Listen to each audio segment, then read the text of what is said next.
¿Por dónde vamos? Venimos. Apenas aparece live, estamos en sintonía. ¿Ok? Ok.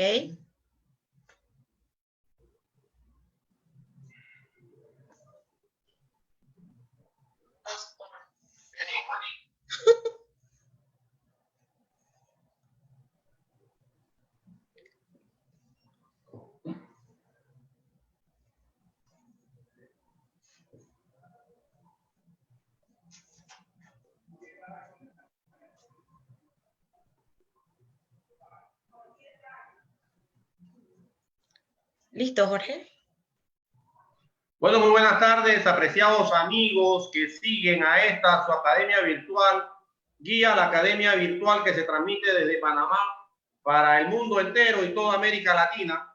De verdad que siempre felices de estar con ustedes compartiendo pues una nueva edición de su programa Guía la Academia Virtual, y hoy que tenemos a una invitada muy especial para nosotros, muy apreciada también de parte del Grupo Guía, la doctora Josefa Monfante. También la doctora es profesora y juez de garantía del sistema penal acusatorio. En el día de hoy vamos a tener, como siempre, un debate sustancial, un debate jurídico, un debate profundo con relación a la audiencia de afectación de garantías fundamentales. Y sé que el tiempo se nos va a ir muy rápido, como siempre, en cada una de las ediciones de Guía la Academia Virtual. Muy buenas tardes, apreciada doctora, y bienvenida. Gracias, Jorge. Muy buenas tardes. Gracias al Grupo Guía por la invitación que nos ha brindado. En esta tarde le damos gracias a Dios porque nos ha permitido estar aquí, porque en realidad después de esta pandemia que estamos viviendo, nos permite por lo menos vernos a través de todas las TIC en estos momentos. Gracias por la invitación. Gracias al Grupo Guía. Sí, hoy estamos muy felices también porque estamos transmitiendo por primera vez desde la página del Grupo Guía, y para todas las personas pues que han tenido la oportunidad de sintonizarnos, para nosotros es muy importante indicarle que de ahora en adelante todas las capacitaciones que va a estar brindando Grupo Guía, sábado tras sábado se va a transmitir desde la plataforma, es decir, desde la página de Facebook de Grupo Guía, porque en definitiva es parte de lo que queremos desarrollar y parte de nuevos proyectos que vienen, son sorpresas, pero que vienen para todas las personas que nos están siguiendo día a día aquí en Guía la Academia Virtual. Hoy nosotros vamos a hacer análisis con relación a una audiencia que es fundamental y que es importante, como su nombre lo indica, una audiencia de afectación de garantía. Para ello nosotros deberíamos entender y comprender entonces cómo ha cambiado el sistema. Por eso obviamente partimos desde un juez que su nombre es de garantía, y por el otro lado entender cómo el derecho ha comenzado a hacer una evolución importante, sobre todo al aspecto del derecho constitucional.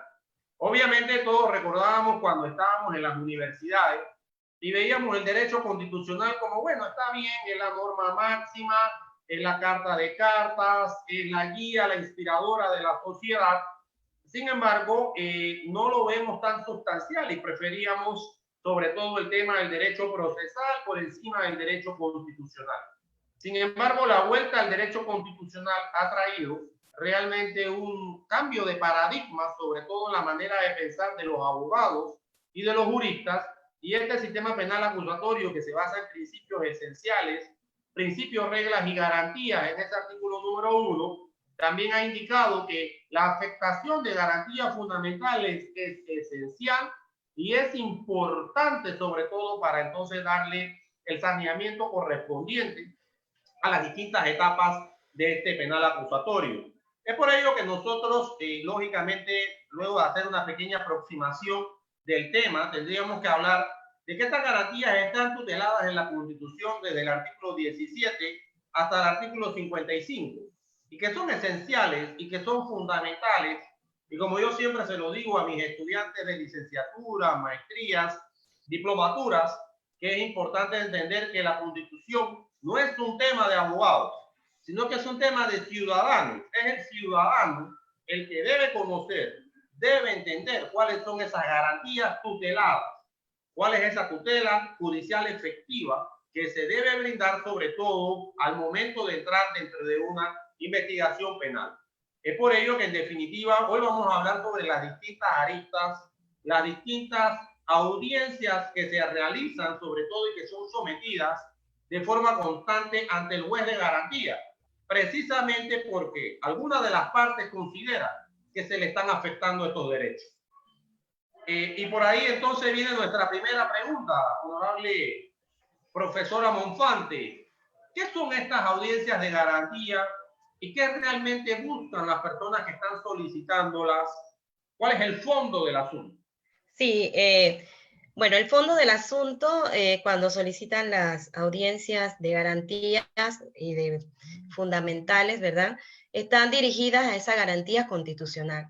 Garantía constitucional que se encuentran debidamente descritas en nuestra Constitución, como usted mismo ha señalado en la presentación, va desde el artículo 1 hasta el artículo 55. Igualmente también le señala al juez, ¿verdad?, ese derecho en el artículo 17, a velar por la vida, la honra, los bienes de todos los nacionales y extranjeros. La garantía fundamental de la libertad, ese derecho a una defensa que se encuentra debidamente también consagrada tanto en nuestra Constitución como en nuestro procedimiento penal y que nos lleva pues a un debido proceso.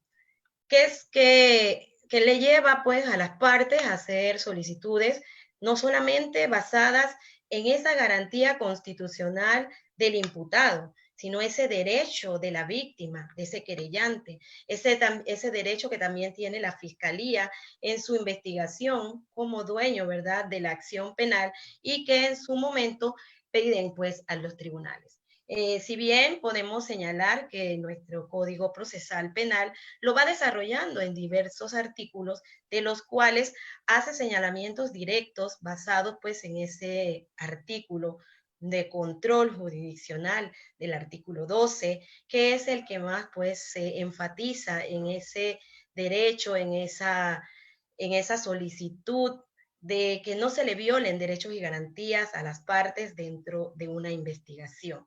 Si bien podemos señalar también que este Código Procesal Penal nuestro lo establece con un parámetro de objetividad de la investigación que realiza en su momento la Fiscalía. Esta debe ir, ¿verdad?, consona con la realidad del hecho que se investiga versus, ¿verdad?, la objetividad. Buscar objetivamente lo favorable y lo desfavorable dentro de la investigación.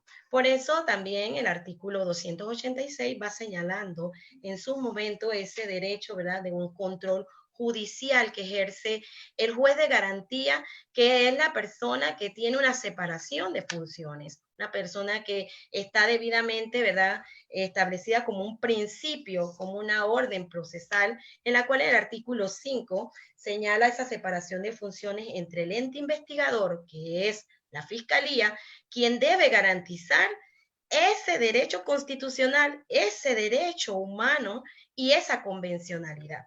Como usted ha señalado, si bien en nuestros tiempos nosotros hablábamos de un derecho constitucional que poníamos, ¿verdad?, el derecho procesal por encima del constitucional. Sin embargo, en este sistema penal acusatorio, el juez de garantía es quien garantiza que se cumplan todos esos preceptos constitucionales y convencionales con relación a la dignidad humana de cada persona.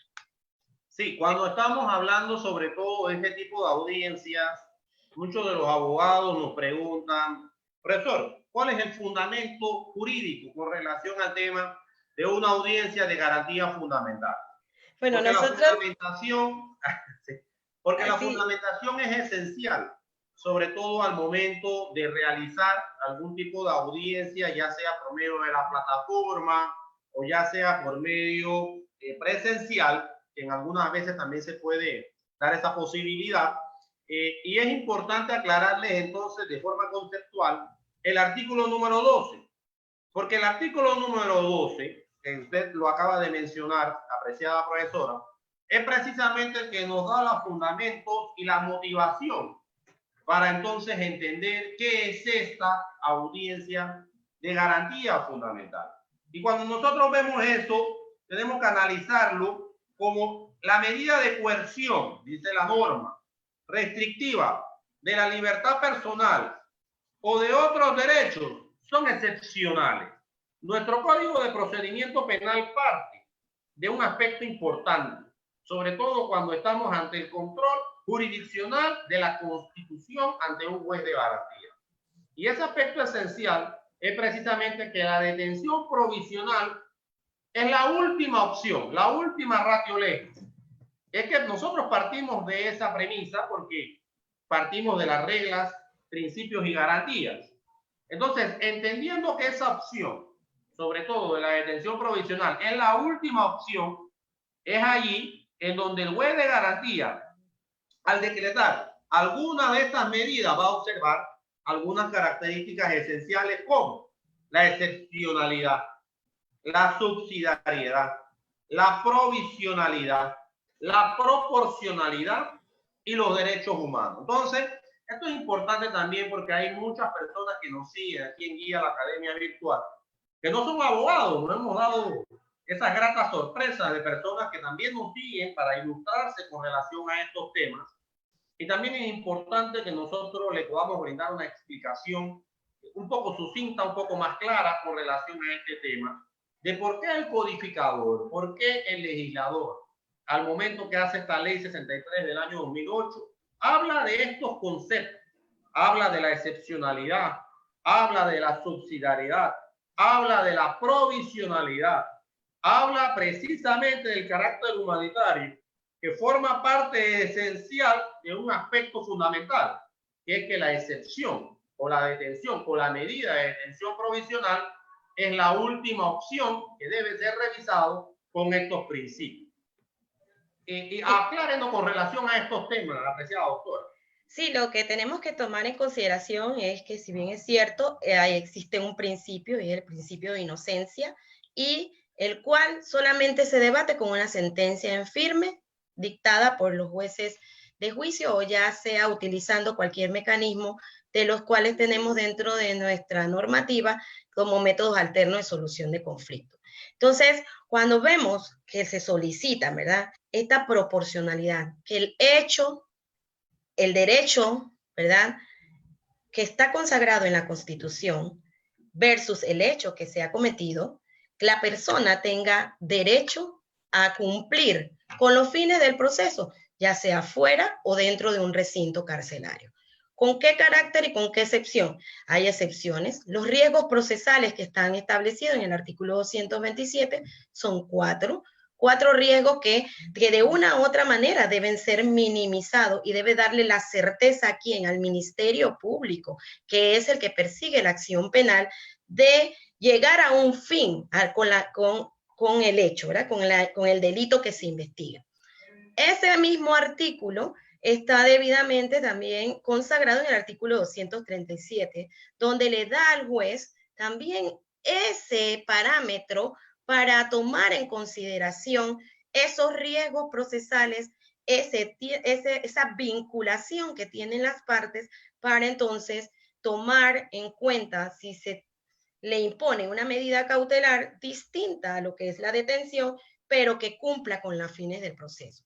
El carácter humanitario está debidamente consagrado en nuestra Constitución, también con la codificación del artículo 4, donde se señala pues que Panamá acata, ¿verdad?, las convenciones internacionales siempre y cuando no vayan en contra de lo que establece, ¿verdad?, las normas y las leyes constitucionales. Nuestra ley constitucional establece todos estos parámetros, establece la libertad, ¿verdad?, ese derecho a la libertad, consagrado también en el artículo 22, ese derecho a una defensa desde el primer momento que se inicia una investigación y de la cual, pues, las partes también hacen sus solicitudes de afectaciones de derecho cuando siente que se ha vulnerado ese derecho y garantía fundamental.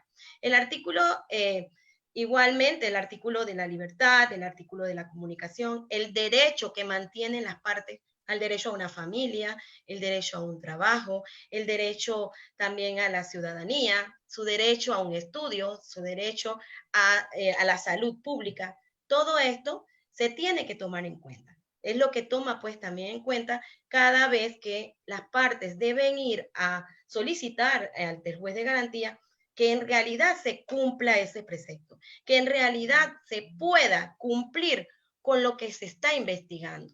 La investigación que mantiene el Ministerio Público es una investigación, ¿verdad?, de lealtad y buena fe objetiva y que lleva consigo a buscar un fin del proceso en la investigación, que buscar si hay un responsable o no hay un responsable. Entonces, todo esto conlleva, ¿verdad?, la existencia de esos puntos de referencia en cuanto a un control jurisdiccional que mantienen los jueces de garantía en su momento con las diversas solicitudes que muchas veces pues nosotros igualmente le llamamos solicitudes innominadas porque en realidad no sabemos qué nos van a solicitar en su momento.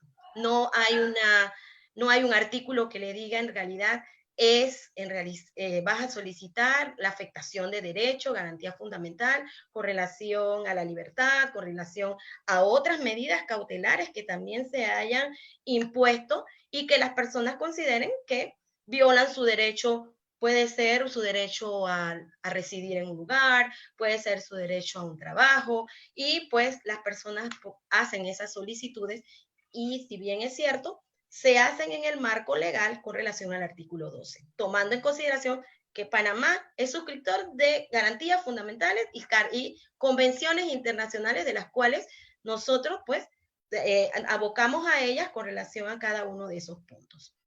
Sí, con relación a estas audiencias de afectación de garantías fundamentales, se habla mucho como si estuviéramos ante un tema que pudiera solucionar todos los problemas, ¿no? Como decimos en buen panameño, hablando del mentolato chino, ¿no? Cuando tenemos un problema dentro del punto de vista de la investigación, del procedimiento, inmediatamente los litigantes, ya sean los abogados o ya sean las víctimas, mantienen esto como una opción en vista que al fin y al cabo va a ser una revisión, ¿no?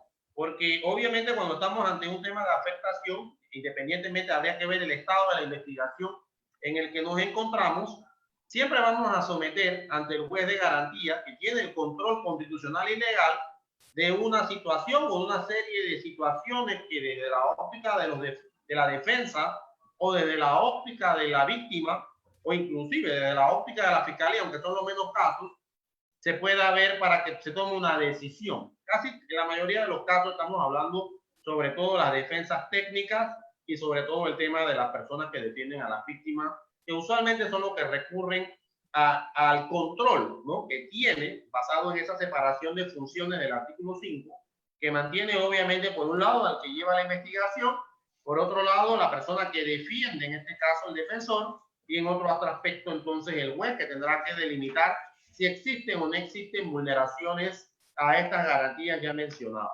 Miren, hay muchas cantidades de audiencias con relación a esto de la afectación. Vamos a hacer un recuento muy rápido de algunas, ¿no? De repente que uno pudiera mencionar. Hay un tema importante con relación al tema de las audiencias y la investigación preliminar. Con relación a eso, creo que es uno de los ejemplos clásicos, sobre todo desde el punto de vista del penal acusatorio, en donde la persona, la defensa sobre todo, dice, ven acá, esto me están realizando una investigación, se tienen varios meses en la investigación y todavía no me han llevado o no han realizado una solicitud de las mal llamadas audiencias combo, pero que se llaman solicitudes múltiples, ¿no? Y la persona, en este caso la defensa técnica, por poner un ejemplo, tiene un representado que le está diciendo, usted sabe que, licenciado, yo no estoy durmiendo las noches, yo no me estoy alimentando bien, yo tengo muchísimas dificultades, yo no estoy acostumbrado a estar en un proceso penal, realmente esto es nuevo para mí, sin embargo me estoy afectando porque lógicamente pues tengo una serie de estado nervioso, de ansiedad, y que lógicamente se lo transmito a mi abogado dice, bueno, lo que pasa es que el fiscal todavía no ha presentado la solicitud para entonces crear el debate y ver si se realiza una imputación de cargos o si te aplican algún tipo de medida cautelar. Entonces, ahí hay un tema que creo que está pendiente desde mi óptica, un tema que tal vez habría que revisar en una futura codificación, sobre todo de la Ley 63 del año 2008, que es precisamente con el término de investigación, sobre todo en una investigación preliminar, porque lógicamente pues no tiene un término. Obviamente desde que se imputan tenemos un término de 6 meses, pero en una investigación que todavía no se ha llevado a una imputación, el término queda amplio. En otras jurisdicciones lo han podido solucionar, por ejemplo, la jurisdicción colombiana le da un término precisamente a estos términos, esta investigación preliminar.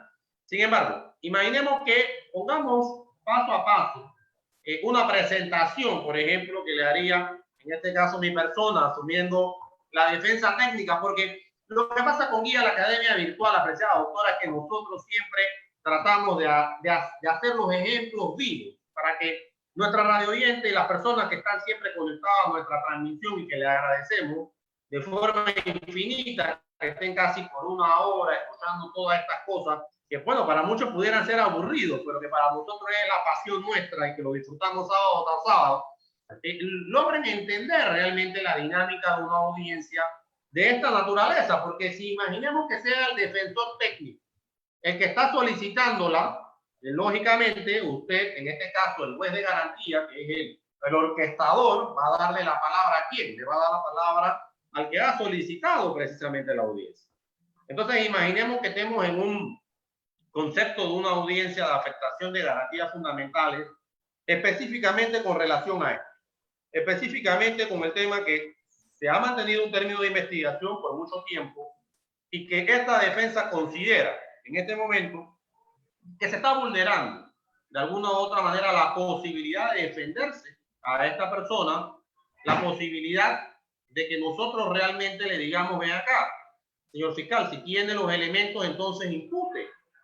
Pero no podemos permanecer en este estadio del limbo jurídico por más tiempo, porque al fin y al cabo, a la persona que yo represento se está viendo afectada en sus derechos y en sus intereses.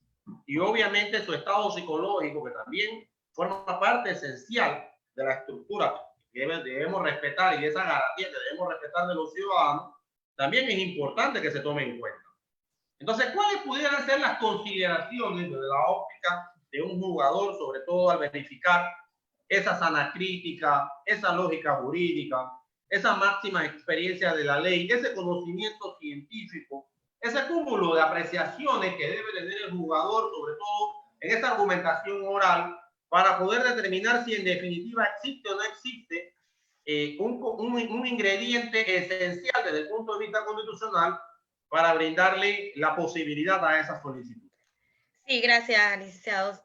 Para todos, en realidad, lo que hay que ver son principios de legalidad con relación a la solicitud que se hace en su momento. Tenemos que partir primero, ¿verdad? Si bien es cierto que el artículo 286 existe, ¿verdad? Como un control judicial anterior a una imputación con relación a que la persona se sienta en su momento agraviada.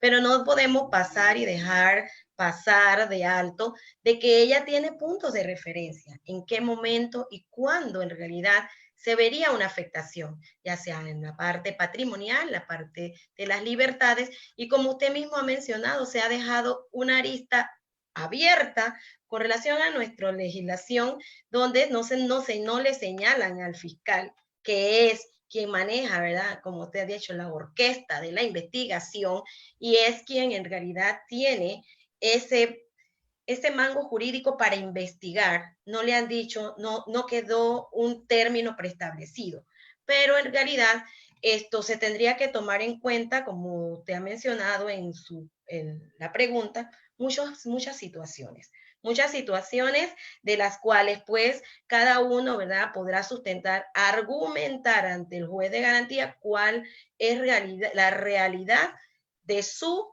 cliente o su representado, y tratar, ¿verdad?, de ver que ese control jurisdiccional del cual hablamos en derechos humanitarios, en derecho a la libertad, en derecho a su privación de libertad patrimonial, que de una u otra manera se ve pues afectado. Entonces, hay que tomar muchas cosas en cuenta, muchas cosas. No tenemos un tiempo de investigación, es la fiscalía la que en verdad mantiene en su momento la investigación, Pero claro, si la persona se siente agraviada y hace su solicitud y hace una sustentación que en realidad vaya inmersa mucho contenido legal con relación al mismo, me imagino pues que los jueces tomarán en consideración esos puntos de referencia y harán pues su ponencia con relación al mismo. Oiga, doctora, esta audiencia de afectación de garantía es bomba. Sí, sí.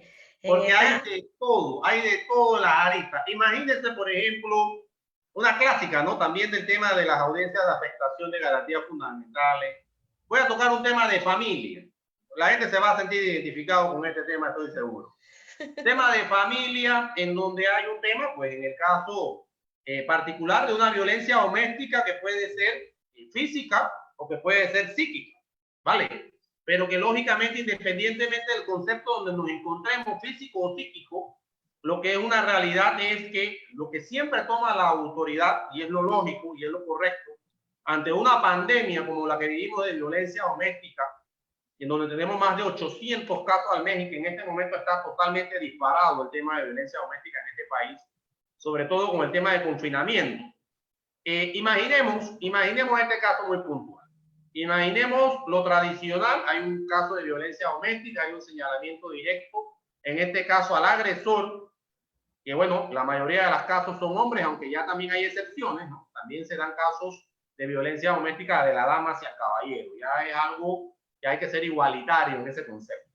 Pero muy bien, y resulta ser que, bueno, parte de las protecciones o parte de precisamente de evitar los riesgos que puede existir manteniendo al agresor es la salida de esa persona de la casa. Es lo usual, ¿cierto? Es parte de lo usual dentro del procedimiento penal, porque lógicamente, bueno, lo entendemos, hay que evitar que se dé otra situación mucho más grave. Pero bien, imaginemos que en este caso venga, se impute, usualmente para el tema de estas imputaciones, estamos hablando de un término, puede ser hasta un año para que se impute, porque lógicamente pues hay un volumen extra, muy grande en este tipo de procesos. Pero ¿a dónde vamos? Ha pasado un año, estamos en el periodo de los 6 meses de investigación, la persona ya lleva aproximadamente, imaginemos, 15 meses y esa casa, ese lugar, la paga él es el dueño de la casa. Entonces, muy usualmente la gente dice, pero ¿qué yo puedo hacer ante esta situación? Mi cliente, mire usted, mi cliente tiene 15 meses fuera de la casa es de él la paga. Entonces, uno siente que desde el punto de vista de defensa muchas veces, y ahora que estuve tocando este tema, me lo estuvieron preguntando algunos colegas, las personas se sienten un poco indefensas, ¿no? Y me dicen, pero vean, Jorge, pero entonces, ¿qué puedo yo hacer ante una situación como esta? Entonces uno comienza a darle la vuelta al radar y uno diría, bueno, pudiera ser una de las opciones el tema de verificar la audiencia de afectación de garantías fundamentales desde el punto de vista de la propiedad privada, lógicamente porque esa es tu residencia, lógicamente tú la pagas, y entonces quedamos como en un limbo jurídico ante una situación como esa. Lo que quisiéramos más o menos, independientemente, porque estos son casos hipotéticos, ¿no?, que estamos analizando, es más o menos cuál es la estructuración que se hace desde el punto de vista de la lógica jurídica, de la máxima experiencia de la ley, con unos temas así, de esta naturaleza bien puntuales. Sí, las partes en su momento pues hacen sus solicitudes de afectación de derecho con relación a ese punto de referencia. Sin embargo, no podemos dejar pasar por alto de que existen medidas conservatorias o medidas que se toman, ¿verdad?, como protección a la víctima, las cuales van enlazadas con la investigación. Y muchas veces esto hay que retomar toda esa proporcionalidad, ese momento, ¿verdad?, de ese derecho subsidiario, esa excepcionabilidad, que si bien es cierto, la persona ha cumplido o no con los puntos de referencia y o irse a un método alterno de solución de conflicto o más bien pues verificar que esos elementos de convicción que mantiene dentro de la investigación la fiscalía se encuentren acorde con lo que se tenga en la investigación. Todo eso pues las partes lo pueden llevar al tribunal, pero se tomará en consideración muchos puntos. Como le digo, licenciado, son puntos en los cuales pues el Ministerio Público es quien dirige pues la investigación y las partes tienen que estar bien claras de que los riesgos procesales siempre deben ir minimizados, deben estar minimizados.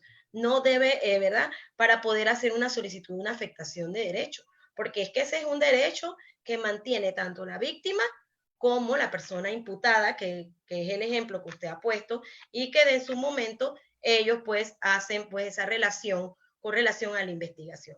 Es importante hacer ese señalamiento porque si bien, como vemos ahí, la afectación de derecho y garantía fundamental está establecida principalmente como punto de referencia para que no se pase más tiempo del debido en las detenciones. Pero ¿cuál es el fin del proceso? ¿Hasta dónde se da la finalidad del proceso? ¿Cuál solicitud usted hace? ¿Hasta dónde el delito que está imputado y investigado tiene una finalidad? ¿Cuáles son los fines que lleva el proceso en el Código Penal y en donde pues se hace una referencia y una práctica, ¿verdad?, argumentativa con relación a cada uno de esos puntos de referencia basados tanto en la convencionalidad, en la constitucionalidad y que nos llevan pues a tomar decisiones con relación a esa situación que de una u otra manera ya viene desde la investigación con esa medida cautelar que están impuestas desde el momento que se da la denuncia por parte de la víctima y donde la fiscalía toma pues las medidas de protección con relación a la víctima. Por eso usted ha tocado un punto muy importante y yo quisiera hacerle mención y sobre todo subrayar ese aspecto. Los riesgos procesales o el periculum in mora, como lo determinan los aforismos latinos, al fin y al cabo es lo mismo, lo que busca precisamente es lo que usted ha indicado, minimizar los riesgos que puede sufrir la víctima. ¿Qué pasa muchas veces con el tema de la defensa técnica? Queremos presentar las solicitudes y presentárselas a los jueces, lógicamente, sin llevarle la denominada solución al problema. Y es allí, y yo siempre lo menciono muchísimas veces en parte de las conferencias que damos, y es que el tema, sobre todo de ser juez, es una de las cosas más complicadas que existe. ¿Y por qué es una de las cosas más complicadas que existe? Porque uno tiene que siempre establecer un balance entre ambas solicitudes. Son dos operadores distintos o tres operadores en el caso que esté la víctima o el abogado de la víctima, que van a estar tratando de tutelar los derechos de cada quien. Por un lado, la defensa tutelando los derechos del imputado. Por el otro lado, la fiscalía, que obviamente tiene su deber del jus puniendi, de la investigación, de perseguir el delito. Pero por el otro lado, si existe el abogado de la víctima, en este caso, está ese representante legal defendiendo los intereses de la señora víctima o del señor víctima. Entonces, eso es importante tenerlo claro. Entonces, a veces nosotros queremos presentar la solicitud desde el punto de vista de la defensa sin poder lograr hacer dentro de la convicción del juzgador reducirle los riesgos procesales. Y esa es parte de las cosas que hay que ir mejorando desde el punto de vista de argumentación oral y es parte de las técnicas que debemos manejar. Siempre el defensor, en este caso, si es el que ha solicitado la audiencia de afectación, debe tratar al máximo de minimizar los riesgos. Porque el juzgador, cuando tiene que hacer valer, sobre todo ese artículo 5 de separación, tiene que analizar todos los riesgos y contrapesos que puede tomar una decisión jurisdiccional que lógicamente no es fácil de tomarla y que al final, si realmente el defensor logra convencerlo, es minimizando los riesgos. Ese es parte del elemento y creo que es parte del kit de la situación y es parte de la docencia que nosotros debemos brindar, sobre todo para los cientos de defensores que nos siguen y que están pendientes a este tipo de conferencias. Por el otro lado, ajá. Sí, quería decirte que si bien es cierto, tú has dado en el punto. ¿Cómo tú llegas a solicitar? ¿Qué llevas tú en tu mesa? ¿Qué has preparado para que le digas al juez o que en realidad convenzas de que has minimizado los riesgos?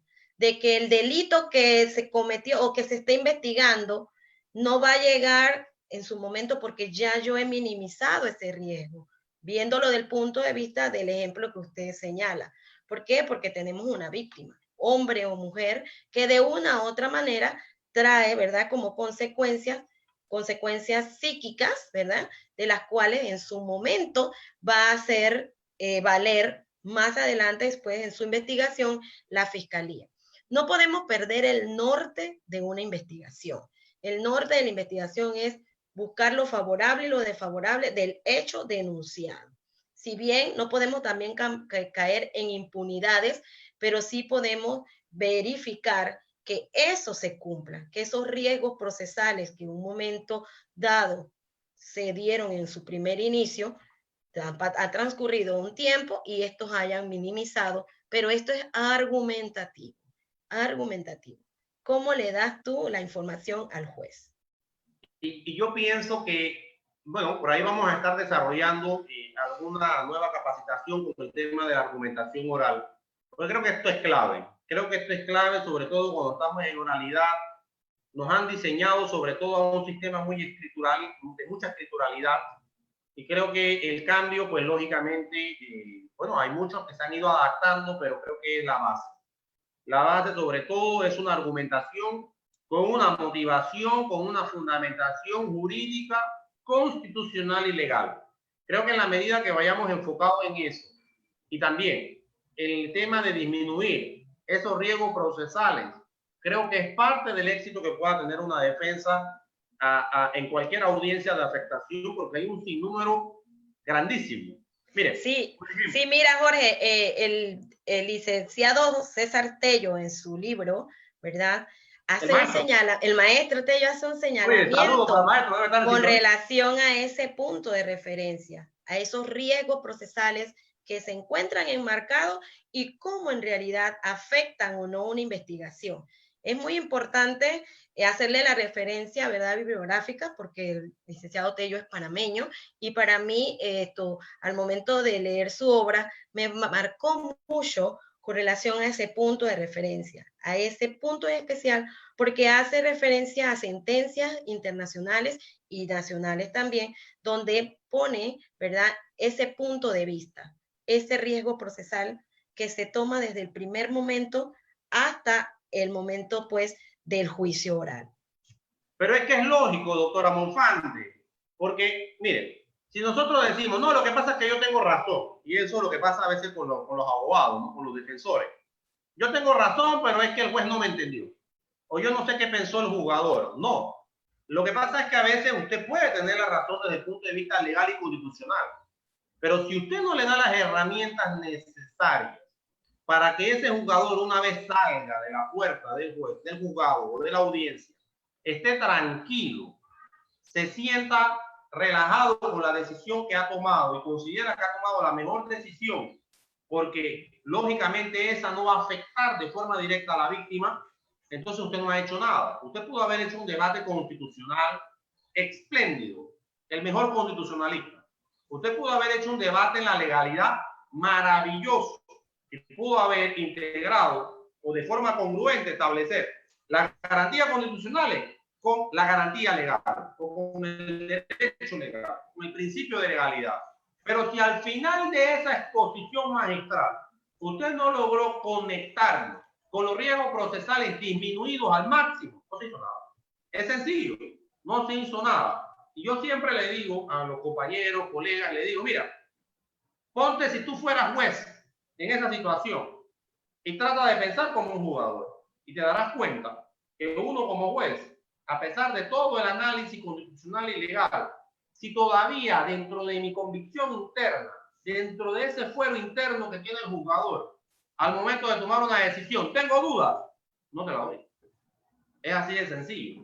Es que es así de sencillo. Eso se llama un razonamiento deductivo que establece el jugador por etapas para poder llegar a un convencimiento.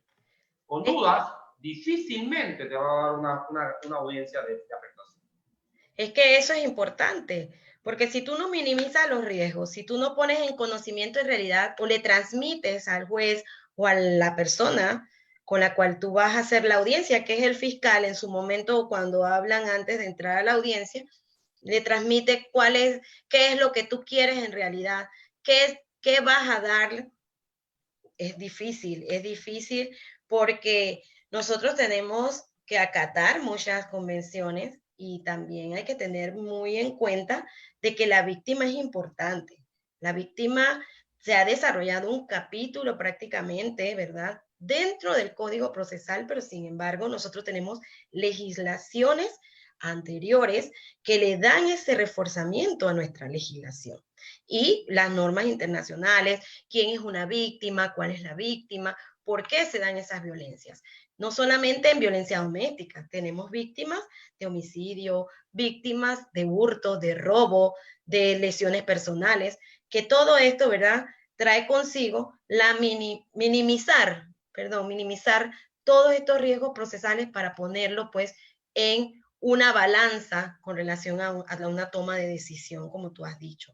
Y es importante porque si tú no le das al juez o al juzgador esa proporcionalidad y ese balance para tener, ¿verdad?, una investigación acorde con la realidad, es difícil, pues, que se tome una decisión con relación a ese punto. Igual, pues, también, si tú das la balanza y alguno, pues, como usted mismo ha dicho, queda convencido y la norma constitucional lo permite, la investigación fuera de un recinto, siempre y cuando, pues, tú le ofrezcas garantías al juez de que se va a cumplir los fines del proceso. Eso es clave. Pero en este tipo de audiencia hay de todo. Hoy nos hemos metido en un paquete grande, doctora. Sí, Hay sí, de sí. todo. Mire, con relación a esto, y eso que no hemos visto en este momento el Facebook, debe estar disparado en preguntas en este momento, pero bueno, hoy tenemos una situación especial, estamos en el tema del toque de queda y todo esto, así que nosotros que estamos un poco distantes en este momento tenemos que trasladarnos. Entonces, mire, hay otro tema importante aquí. ¿Cuál es? La gente piensa que se ha concluido el término de la investigación, ¿ok? Llevamos los 6 meses, fuimos a la audiencia intermedia y dice el código que los juicios orales no deben pasar hasta el tema de 1 año, sobre todo porque si no, pudiera haber que existir el tema de una afectación. Y dice la persona, oye, ya se me pasó el año, realmente esto considero que, bueno, voy a aplicar precisamente a esta audiencia para que se me le cambie la medida cautelar. Pero mire lo interesante de este tema, ¿por qué lo traigo a colación? Porque a veces el defensor piensa que solamente con presentar eso y llegar a una audiencia diciendo, no, lo que pasa es que ya se venció el año y que queremos que se cambie la medida cautelar, por arte de magia eso va a suceder. Y eso no opera de esa forma. Es importante en este aspecto que las personas que nos están dando seguimiento, que están en este momento en la transmisión en vivo, que son más de 100 personas en este momento y que le damos las gracias por estar en sintonía, de verdad que son la razón por la cual nosotros sábado a sábado estamos aquí haciendo un esfuerzo, tanto la doctora como mi persona, para brindarle información de calidad importante, sobre todo a ustedes, que son la esencia de estar de guía a la Academia Virtual. Entonces, la pregunta que surge es, hombre, usted tiene que llevar una congruencia a sus argumentaciones. Usted tiene que estar preparado para indicarle no solamente el tema de los derechos humanos, sino cómo realmente esa afectación durante ese tiempo está afectando a su representado. No es que es inmediato y no es que tenga una varita mágica e inmediatamente me la van a dar porque solicito la afectación de garantía y ya ha pasado el año. No necesariamente. Tiene que pasar por unos controles importantes. Cuéntenos de estos controles, apreciada doctora, desde el punto de vista doctrinal. Sí, desde el punto de vista doctrinal hay muchos controles con relación a ese tema, en particular a ese artículo 12. No solamente lo podemos dejar en el tamiz como ya tengo el año, ya se me quitó, ya me tienes que quitar la medida cautelar. Señores, hay que tomar en cuenta muchas cosas, ya lo dijimos con antelación, el delito, el fin de la finalidad del proceso, los fines del proceso, los fines que se dan, por qué se da, ¿Cuál ha sido, cómo se encuentra esa investigación? Que es lo que en realidad, pues, en su momento la Fiscalía, al momento de su oposición, hace señalamientos de cómo va la investigación, de cuáles son los riesgos. Señores, los riesgos procesales, muchos dirán que ya los riesgos procesales en esta etapa no se deberían ver. Claro que sí. Para nosotros y para todos creo que es muy importante tener ese realce de los riesgos procesales. ¿Cuál es el fin del proceso? ¿Cuándo termina un proceso? El proceso termina con una sentencia dictada ante un juez de juicio o ante un método alterno distinto, ¿verdad? Que se pueda realizar antes de llegar al juicio. Pero es importante verificar su carpeta. ¿Qué tiene usted? ¿Cuáles son los elementos que usted tiene de convicción con relación a los que mantenga la fiscalía? Señores, la fiscalía después que imputa es objetiva, pero luego que llega a la acusación, ya la fiscalía no es objetiva, ya la fiscalía se convierte, ¿verdad?, en el perseguidor, o más bien no el perseguidor, sino en cumplir, en hacer cumplir que no quede impune ese delito. Es un acusador, es el acusador. Por eso él es el acusador, por eso se llama acusado, ¿ah? Porque por eso es que ya llegamos a la intermedia y te dice, te acuso. Ya allí dejamos de ser objetivo, ya la fiscalía deja de ser objetiva. Entonces, ¿cuál es el fin de ese proceso? Que se haga, ¿verdad?, una investigación, que ya esa investigación se hizo, pero que se debatan las pruebas en juicio oral y que se pueda traer a todas las partes a esa audiencia oral. Entonces, ese riesgo procesal se mantiene durante toda la investigación y durante todo el tiempo que se encuentran, ¿verdad?, las personas cumpliendo medidas cautelares de las que se encuentran enmarcadas en el artículo 224. Pero es importante saber que siempre hay que verificar nuestro código penal. ¿Cuáles son los fines del proceso? ¿Cuál es el fin de la pena? ¿A dónde va eso? ¿Qué dice nuestra normativa con relación a las penas?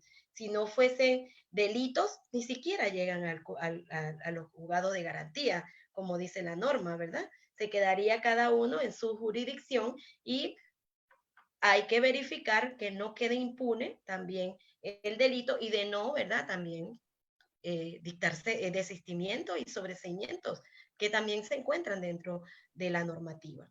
Tú tocaste un tema importante también hace un rato con relación a esos derechos de afectación, de derechos y garantías fundamentales, que tú dijiste que los de la fiscalía son menos.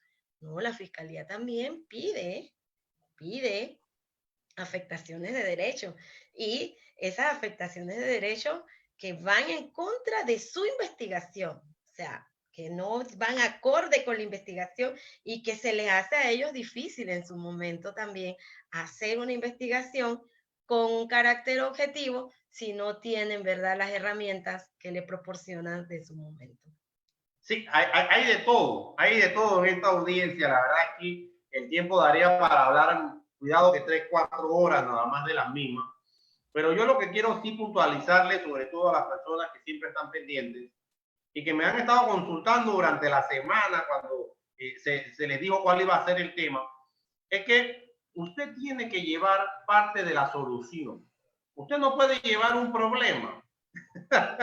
Sabemos que estamos en un problema, hombre. Si estamos en un problema jurídico, estamos en un problema penal, pues lógicamente eso está claro. Pero usted tiene que llevar la solución a ese problema al juzgador. Si usted va solamente a presentar un problema, realmente las posibilidades concretas de que usted salga con lo que usted desea son muy pocas. Hay que ser sincero, son muy pocas. ¿Por qué? Porque esto va a pasar por una serie de tamices legales y constitucionales en donde si ya se ha imputado, hay la apariencia delictiva. Hay la apariencia delictiva desde el punto de vista del tipo penal porque se cumplió con unos preceptos del 221, 222 del Código de Procedimiento Penal. Así que a partir de ahí ya el jugador tiene una concepción más o menos clara que pudiera existir un tipo penal. Obviamente la persona, el imputado, tiene su garantía de estado de inocencia en todo el momento que lo acompaña. No quiere decir que lo estamos señalando, ni que lo estamos acusando, ni mucho menos. Eso se va a debatir en juicio oral, que es precisamente donde se podrá determinar la responsabilidad penal o no penal del individuo. Pero ese no es el momento, todavía no estamos hablando de ese estadio. Estamos hablando de un estadio anterior, en garantías, en donde lógicamente lo que usted quiere es que su representado salga de la cárcel, se le dé una medida diferente, en este caso del año, porque está en una detención provisional y usted lo que está buscando es que se le dé una medida diferente porque ha pasado el año. Pero si solamente lleva como argumento dentro de su paquete de herramientas, como digo yo, los abogados a veces tenemos nuestras herramientas, así como los mecánicos, y solamente lleva de que tiene el año, señores, la posibilidad que usted saque a esa persona es casi nada. Porque no es solamente decir que la norma objetiva diga que es un año. No, es que usted a partir de allí debe estructurar su argumentación, debe presentar sus herramientas y colocarlas en la mesa y decirle al jugador, mire, la medida más proporcional, ya ha pasado el año, ya ha establecido la norma objetiva, es tal vez un reporte con un impedimento de salida. Y la consideramos mejor por esto y esto. Por un tema de carácter humanitario, porque a la persona hace un año allá le dio esto. Está en una situación, como muchas de las personas que están detenidas provisionalmente de salud agravada. Si usted no lleva su cúmulo de herramientas, pues lógicamente la otra parte, en este caso el Ministerio Fiscal, que es su deber constitucional, oponerse a esa solicitud, entendiendo que él es el que tiene el deber de investigar, entonces le va a decir, no, yo pienso que esto y esto. Y al final del camino le va a tocar al jugador tomar una decisión entre dos variables totalmente opuestas y diferentes. Entonces, si usted al final quiere conseguir el resultado, lo que debe es también garantizar y ponerle dentro de la convicción del jugador herramientas suficientes para decirle a esta persona, en este caso, porque cada caso es distinto, doctora Monfante, sí, totalmente diferente. Pudiéramos estar hablando del mismo tipo penal, pero todo cambia porque los hechos son diferentes en cada caso. Los hechos son los que hacen al fin y al cabo al derecho, porque son los que vamos a tratar de corresponder o vincular con la persona. Y cada hecho es distinto. Así entonces mismo yo pienso, sí. No, sí, así mismo digo. Sí, entonces yo pienso que realmente es parte del tema.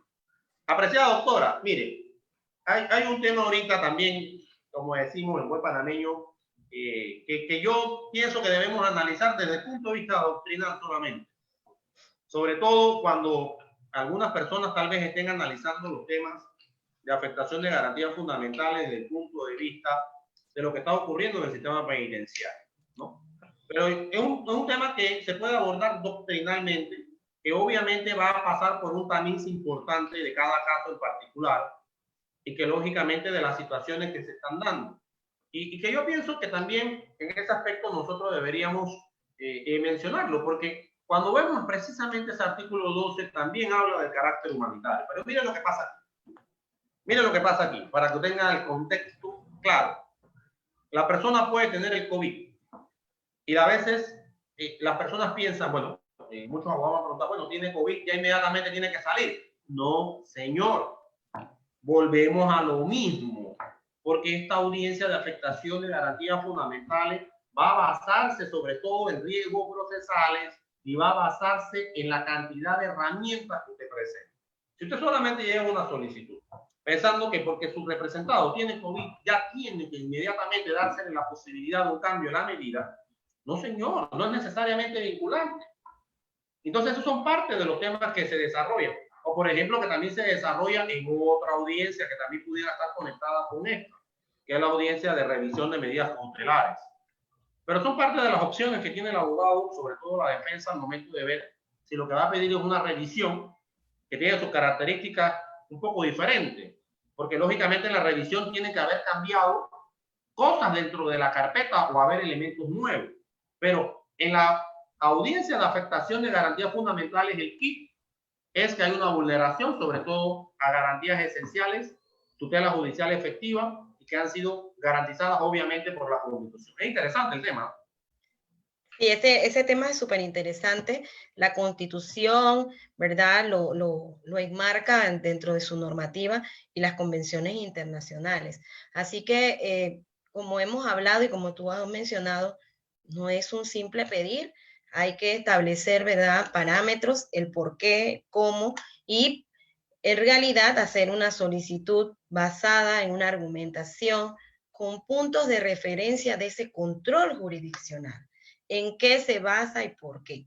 No es solamente llegar a pedir una afectación de derecho por ciertas circunstancias, sino porque en realidad ya usted ha preparado el camino para enfrentar, ¿verdad?, las realidades que se están dando en nuestro derecho positivo y en nuestra vida diaria, donde está dándose, pues, como usted ha mencionado, el COVID-19, pero que de una u otra manera se señalan circunstancias y variantes en las cuales se mantienen a las personas dentro de un recinto carcelario cumpliendo ya sea una pena o cumpliendo una medida cautelar. Nosotros pues vemos lo que son las medidas cautelares y se toman en consideración ese control constitucional, ese control convencional, esos puntos, esos derechos fundamentales, ese debido proceso, esa tutela, ¿verdad?, efectiva, que de una u otra manera lleva consigo, y vuelvo y repito, qué es y a dónde llega el fin de la pena. ¿Cuál ha sido el delito? Hay que hacer, la verdad es que se hace pues un engranaje, se toman en consideración muchos puntos y de los cuales, como todos conocen, se hacen en el momento de la audiencia, allí mismo, porque debe haber ¿verdad?, una comunicación efectiva y una escucha activa con relación a la argumentación de las partes en el momento.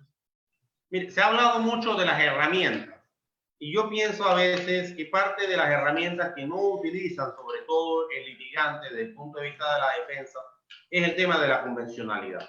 Creo que ese tema está pendiente y creo que hay que mirar con mucho detenimiento el tema de la convencionalidad, porque lógicamente Panamá, a partir de ese artículo 17, pues establece que son, bueno, una reforma constitucional del 2004, establece que esos son derechos mínimos y no excluyentes. Estos derechos, entendiendo pues todos los derechos humanos y todo el tema de la convencionalidad.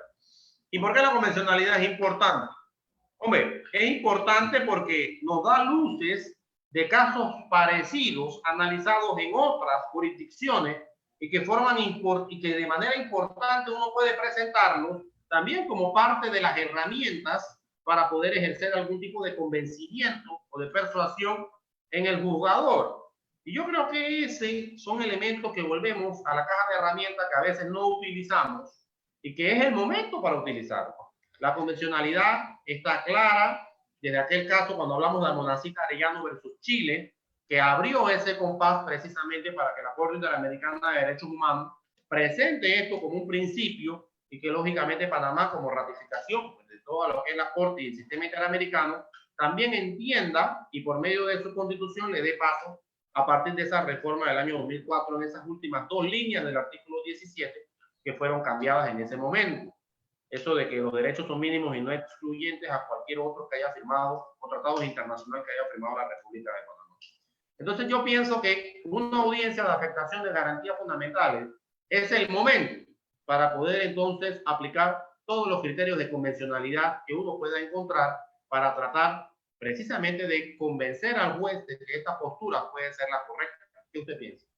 Sí, correcto. Es que la convencionalidad es importante para ponerla, ¿verdad?, en conocimiento, para en realidad trabajarla con nuestra Constitución, porque significa que nosotros estamos pendientes de que existen normas internacionales de las cuales nosotros como suscriptores también debemos, ¿verdad?, como usted mismo ha señalado, pelar el ojo, verificar esa parte.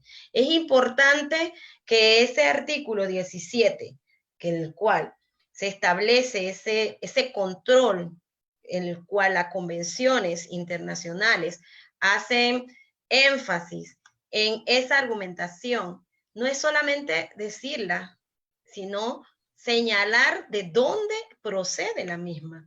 Porque es muy bonito decir, sí, porque la Convención Americana señala, pero ¿dónde lo señala? ¿Qué dice ese artículo? No todos los casos son iguales, no todos los delitos son iguales. Y usted tiene que saber en qué momento usted puede aplicar un artículo y señalarle al juez. En realidad, porque nosotros tenemos también controles, nosotros también verificamos que usted me esté diciendo la verdad con relación a esa convención. Y si en verdad Panamá guarda, ¿verdad? Está debidamente acreditada, se ha pronunciado con relación al mismo, nosotros somos suscriptores de esa convención y hay que aplicarla en su momento. Mira, la dignidad humana nosotros la mantenemos dentro de nuestra Constitución. Entonces, ¿qué hacemos? Reforzamos con nuestros derechos convencionales.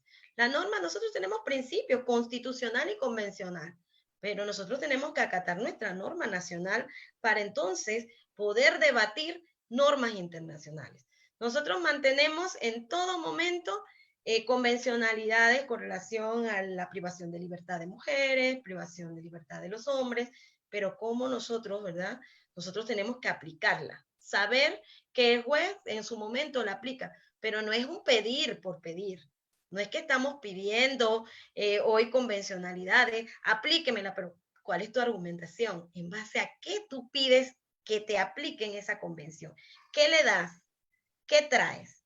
¿Qué fortalezas? Porque en todo esto fortalezas y debilidades, licenciado. Estas argumentaciones no es nada más que yo voy y me siento, sí, porque yo quiero esto, pero dime, ¿cómo fortaleces que el juez de garantía o el juez que se encuentre en su momento resolviendo te pueda decir, oye, mira, sí es cierto, pero si tú no le haces una argumentación basada en realidades que están dándose, porque nosotros vemos sana crítica, dice, nosotros también vemos sana crítica. Y es importante que las personas sepan que la sana crítica es el diario vivir de todas las personas. Sin embargo, nosotros también tenemos que verificar nuestra Constitución Nacional. Nuestra Constitución tiene normas y parámetros también establecidos para la aplicación de la misma.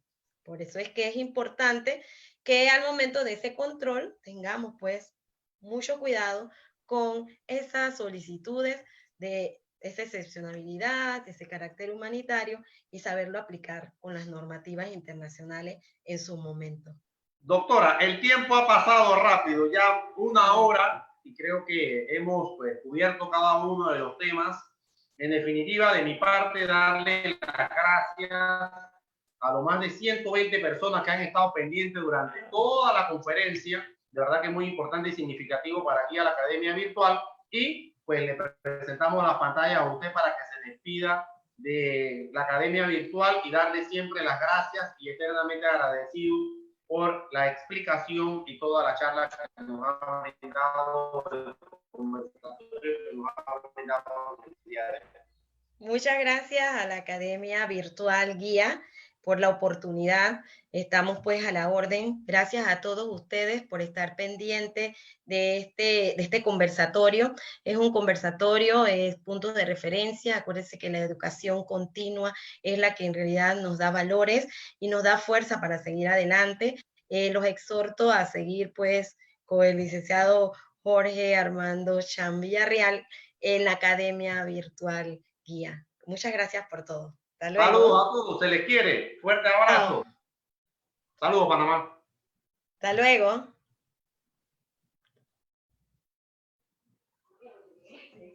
Se fueron.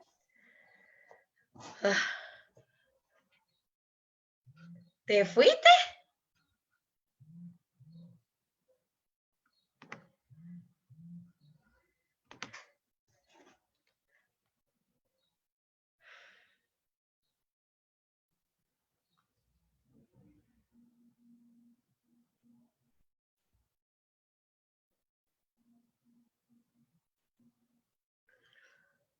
En fin, cancel Facebook.